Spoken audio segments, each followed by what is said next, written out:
ஒரு தொகுதியில வெற்றி தோல்விய தீர்மானிக்கிறது எது? வெறும் வாக்குறுதி மட்டும் போதுமா? இல்ல, அதவிட ஆழமா மக்களோட மனசுல இருக்கிற தேவைகள் தான் முக்கியம்.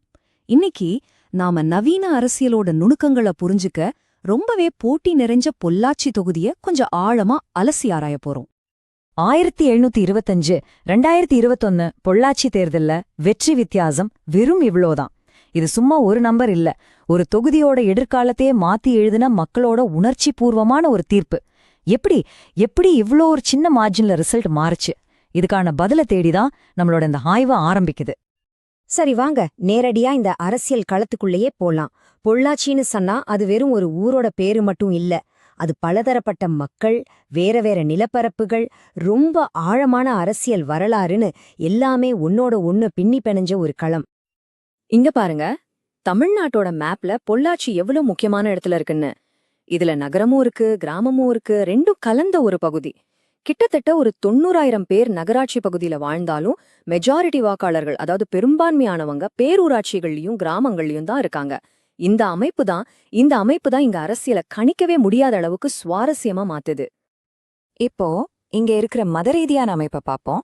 இதுவும் அரசியல்ல ஒரு பெரிய தாக்கத்தை ஏற்படுத்துது. பாத்தீங்கன்னா கிட்டத்தட்ட 84% இந்துக்கள் பெரும்பான்மையா இருக்காங்க. ஆனா அதே சமயத்துல கிட்டத்தட்ட 12% முஸ்லிம் சிறுபான்மையினரோட வாக்குகள் ரொம்ப ரொம்ப முக்கியமானவை. அதாவது தீர்மானிக்கிற சக்தியா இருக்கு.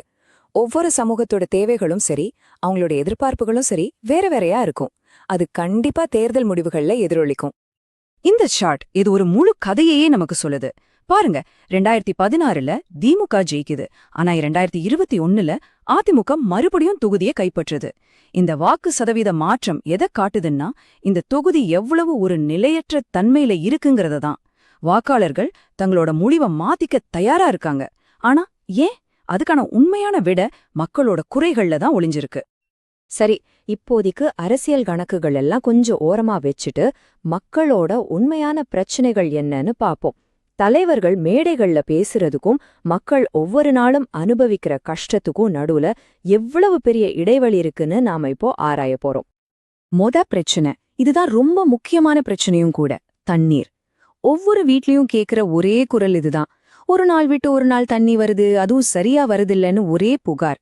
இது ஏதோ நேத்து இன்னைக்கு வந்த பிரச்சனை இல்ல, ரொம்ப வருஷமா இருக்கு. இது வெறும் ஒரு சிரமம் மட்டும் இல்லைங்க, இது மக்களோட அன்றாட வாழ்க்கைய, அவங்களோட கண்ணியத்தை பாதிக்கிற ஒரு விஷயம். அடுத்ததா ரோடு. முக்கியமா கிராமப்புறங்கள்ல மோசமான சாலை வசதி மக்களோட விரக்திக்கு ஒரு முக்கிய காரணம்.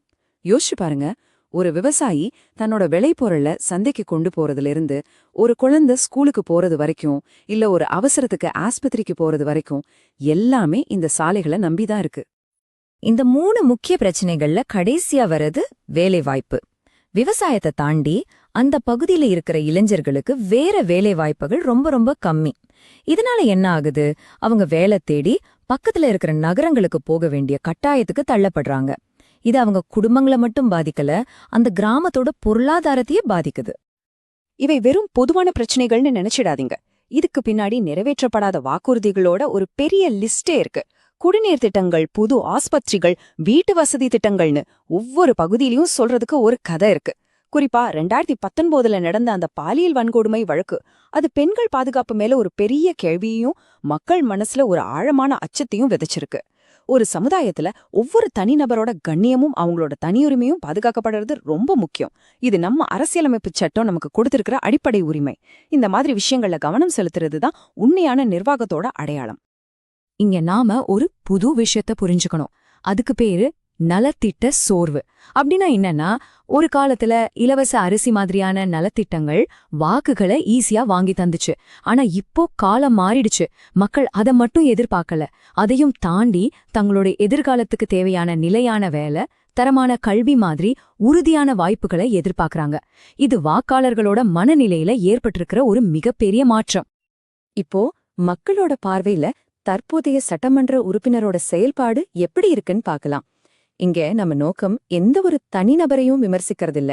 அதுக்கு பதிலா இந்த அமைப்பு எப்படி செயல்படுதுன்னு புரிஞ்சுக்க முயற்சி பண்றதுதான். இந்த டேபிள்ல பாருங்க, ஒரு பேலன்ஸ்ட் வியூ கிடைக்கும். ஒரு பக்கம் அவர் ரொம்ப காலமா அரசியல்ல இருக்கிறவரு, ஒரு உள்ளூர் தலைவர், மாநில அளவுல நல்ல தொடர்புகள் இருக்கு. இதெல்லாம் அவரோட பலம். ஆனா இன்னொரு பக்கம் நிறைவேற்றப்படாத வாக்குறுதிகள் காரணமா மக்கள் மத்தியில கடுமையான அதிருப்தி, ஆட்சிக்கு எதிரான அலை இருக்கு. அவரோட பிரச்சார முறையும் இன்னைக்கு இருக்கிற வாக்காளர்களை கவரல, ரொம்ப பழைய பாணியில இருக்கு. இந்த ஒரு வார்த்தை குறைவு, இது அவரோட நிலைய ரொம்ப தெளிவா காட்டுது. மறுபடியும் எலெக்ஷன்ல நின்னு ஜெயிக்கிறதுக்கான அவரோட வாய்ப்பு குறைவுன்னு மதிப்பிடப்பட்டிருக்கு. இது வெறும் கருத்து கணிப்பு இல்ல, இது களத்துல இருக்கிற மக்களோட விரக்தியோட நேரடி பிரதிபலிப்பு. இந்த கோட் இதுதான் மொத்த பிரச்சனைக்கும் ஆணிவேர். மக்கள் கவர்ச்சி சொல்லாட்சி கண்ணுக்கு தெரியும் மாற்றத்தால் பூர்த்தி செய்யப்படவில்லை. அதாவது வாக்குறுதிகள் நிறைய கொடுக்கப்படுது, ஆனா களத்துல எந்த மாற்றமும் தெரியல. இந்த நம்பிக்கை பற்றாக்குறைதான் இன்னைக்கு அரசியல்ல இருக்கிற மிகப்பெரிய சவால்னே சொல்லலாம். சரி, பிரச்சனைகளை பத்தி பேசினது போதும், இனி தீர்வுகளை பத்தி பேசலாம்.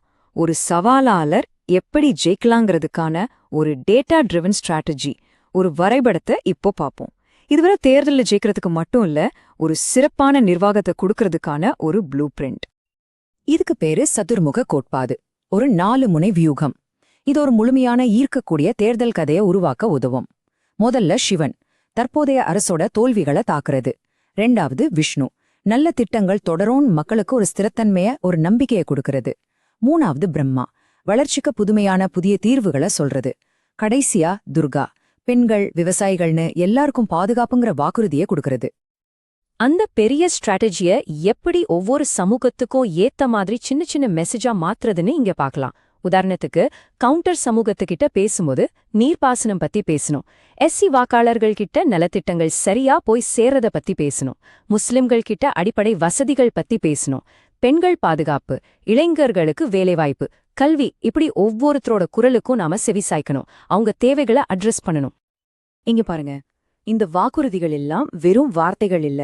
ஒவ்வொன்னுக்கும் தெளிவான பட்ஜெட், எவ்வளவு செலவாகோ, எவ்வளவு காலக்கெடுன்னு ஒரு முழுமையான திட்டத்தோட இருக்கு. 50 கோடி ரூபாயில குடிநீர் திட்டம், 30 கோடி ரூபாயில கிராமப்புற சாலைகள், 20 கோடி ரூபாயில வேலை வாய்ப்பு மையம். இதுதான் மக்களோட முக்கிய குறைகளை நேரடியா சரி செய்யற ஒரு உறுதியான செயல் திட்டம். இப்போ பொள்ளாச்சியிலிருந்து நாம கத்துக்கிட்ட பாடங்கள் இந்தியா முழுக்க பல தொகுதிகளுக்கு பொருந்தும்.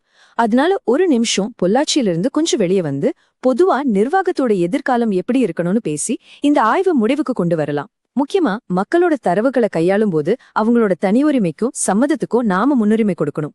இந்தியாவோட புதிய டிபிடிபி சட்டம் இது ரொம்ப தெளிவா சொல்லுது. பொறுப்பான நிர்வாகம்னா பொறுப்பான டேட்டா கையாளுதலும் அதுல அடங்கும். இந்த ஸ்லைடு ஒரு ரொம்ப முக்கியமான வித்தியாசத்தை நமக்கு விளக்குது. வியூகம், அதாவது ஸ்ட்ராட்டஜிக்கும் செயல்பாடு, அதாவது ஆபரேஷனுக்கும் உள்ள வித்தியாசம்.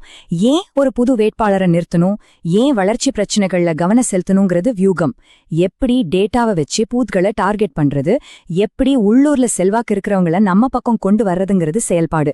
இந்த ரெண்டும் கரெக்டா ஒன்னு சேரும்போதுதான் வெற்றி நிச்சயம். இந்த முழு ஆய்வோட முக்கியமான புள்ளி இதுதான். நிர்வாகம்ங்கிறது இனிமே வெறும் வாக்குறுதிகளை கொடுக்கறது மட்டும் இல்ல, அது டேட்டா அடிப்படையிலான ஆதாரம் மற்றும் டெலிவரிய பற்றியது. செஞ்சோமா இல்லையா, செஞ்சாதோட பலன் என்ன, இதையெல்லாம் ஆதாரத்தோட சொல்லணும். கடைசியா இந்த ஒரு கேள்வியோட நான் முடிக்கிறேன். டேட்டா தான் நம்பிக்கையோட புதுமொழியா? வாக்குறுதிகளோட காலம் முடிஞ்சு செஞ்சு காட்டுறவங்களோட காலம் ஆரம்பிச்சிடுச்சா? இத பத்தி நீங்க எல்லாரும் யோசிக்கணும். ஏன்னா இதுக்கான விடை அது உங்க கையில தான் இருக்கு. நீங்க மக்கள் மைய தலைவரா உருவாக்கி உங்க தொகுதியை உயர்த்த விரும்பினால் blueprintstrategies.ai mgr@blueprintstrategies.ai என்ற முகவரியில தொடர்பு கொள்ளவும், அல்லது 08042041602 என்ற எண்ணில் அழைக்கவும். அரசியலுக்கு அப்பாற்பட்ட ஒரு நோக்கம்.